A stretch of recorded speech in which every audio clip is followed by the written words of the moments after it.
श्री स्वामी समर्थ. स्वागत आहे तुमचं माझ्या मराठी यूट्यूब चॅनलमध्ये. स्वामी महाराज तुमच्या सर्व चांगल्या इच्छा पूर्ण करोत हीच स्वामींच्या चरणी प्रार्थना करते आणि आज या नवीन व्हिडिओला सुरुवात करते.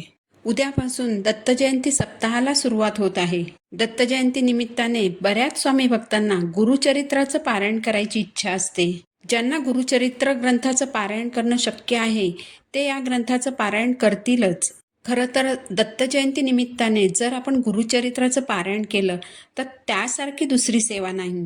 याबरोबरच जी व्यक्ती गुरुचरित्राचं पारायण करते ती व्यक्ती भाग्यवान ठरते. पण बऱ्याच जणांची इच्छा असूनही त्यांना गुरुचरित्राचं पारायण करणं शक्य होत नाही. बऱ्याच अडचणी असतात, जसं की घरात लहान बाळ असतं, तुम्ही नोकरीमध्ये व्यस्त असता, कधी तब्येत ठीक नसते, आणखीही काही कारणं असू शकतात. त्यामुळे गुरुचरित्राचं पारायण करणं शक्य होत नाही. तर ज्यांना दत्त जयंतीच्या या सप्ताहात म्हणजेच 9 डिसेंबर ते 15 डिसेंबर या कालावधीत गुरुचरित्राचं पारायण करणं शक्य नाही असे सर्वजण संक्षिप्त गुरुचरित्राचं पारायण करू शकतात. तर संक्षिप्त गुरुचरित्राचं पारायण कसं करावं, त्याचे नियम अटी काय आहेत याची माहिती आपण आजच्या व्हिडिओमध्ये जाणून घेणार आहोत. यासाठी तुम्ही व्हिडिओ शेवटपर्यंत पहा. चॅनलवर नवीन असाल तर चॅनलला सबस्क्राईब जरूर करा. खरं तर गुरुचरित्र ग्रंथ वाचणं ही तशी कठीण गोष्ट नाही. या ग्रंथातले अध्याय मोठे आहेत, त्यामुळे हे अध्याय वाचायला वेळ लागतो. त्यामुळे घरात लहान मुलं असतील किंवा तुम्हाला नोकरीला जायची घाई असते आणि बाहेर जावं लागल्यामुळे नियम पाळणं थोडं कठीण होऊन बसतं. यामुळे या ग्रंथाचं पारायण करणं जड जातं. तर अशा वेळेस दत्त महाराजांना प्रसन्न करण्यासाठी तुम्ही संक्षिप्त गुरुचरित्र या ग्रंथाचं पारायण करू शकता. संक्षिप्त गुरुचरित्र हा ग्रंथ छोटासा आहे. या ग्रंथात 7 अध्याय आहेत. हा ग्रंथ छोटा असल्याने वाचायला जास्त वेळ लागत नाही. हा ग्रंथ वाचायला जास्तीत जास्त पाऊण तास लागतो. तर तुम्ही 9 डिसेंबर ते 15 डिसेंबर या दत्त जयंतीच्या सप्ताहात संक्षिप्त गुरुचरित्राचं पारायण करायचं आहे. तुम्ही संक्षिप्त गुरुचरित्र या ग्रंथाचं रोज 1 पारायण करू शकता. तुम्हाला जर 1 पेक्षा जास्त पारायण करायची असतील तर तुम्ही तसंही करू शकता. दत्त जयंतीच्या या सप्ताहात जर तुम्हाला 7 दिवसात जास्त पारायण करायची असतील तर तुम्हाला 1 दिवसात 2 पारायण करावी लागतील. तसं पण हा ग्रंथ वाचायला जास्त वेळ लागत नसल्यामुळे तुम्ही या ग्रंथाची 1 दिवसात 2 पारायण सहज करू शकता.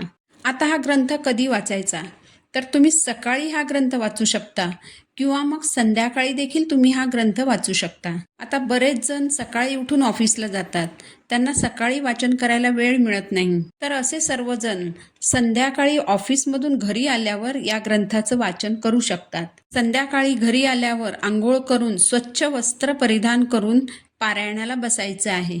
या ग्रंथाचं पारायण करताना पूजा मांडणी करण्याचं बंधन नाही, पण जर तुम्हाला पूजा मांडणी करायची असेल तर तुम्ही पूजा मांडणी करू शकता. पण जर तुम्हाला पूजा मांडणी करायची नसेल तर तुम्ही देवघरात स्वामींच्या मूर्तीची किंवा फोटोची पूजा करून स्वामींना गंध, फूल, अक्षता अर्पण करायच्या, धूपदीपाने ओवाळायचं आणि पारायणाला सुरुवात करायची.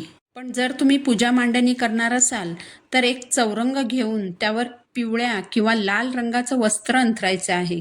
स्वामींच्या मूर्तीवर अभिषेक करून स्वामी महाराजांची चौरंगावर स्थापना करायची. स्वामींच्या मूर्तीसमोर एक दिवा प्रज्वलित करायचा.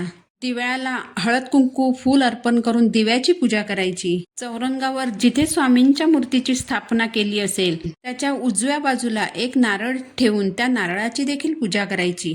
स्वामींना गंध, अक्षता, फूल अर्पण करून धूपदीपाने ओवाळून पारायणाला सुरुवात करायची. पारायण करताना बसायला आसन घ्यायचे आहे. ज्यांना खाली जमिनीवर बसून वाचन करणे शक्य नसेल तर त्यांनी खुर्चीवर बसून समोर टेबल ठेवून त्यावर ग्रंथ ठेवून पारायण केलं तरी चालेल.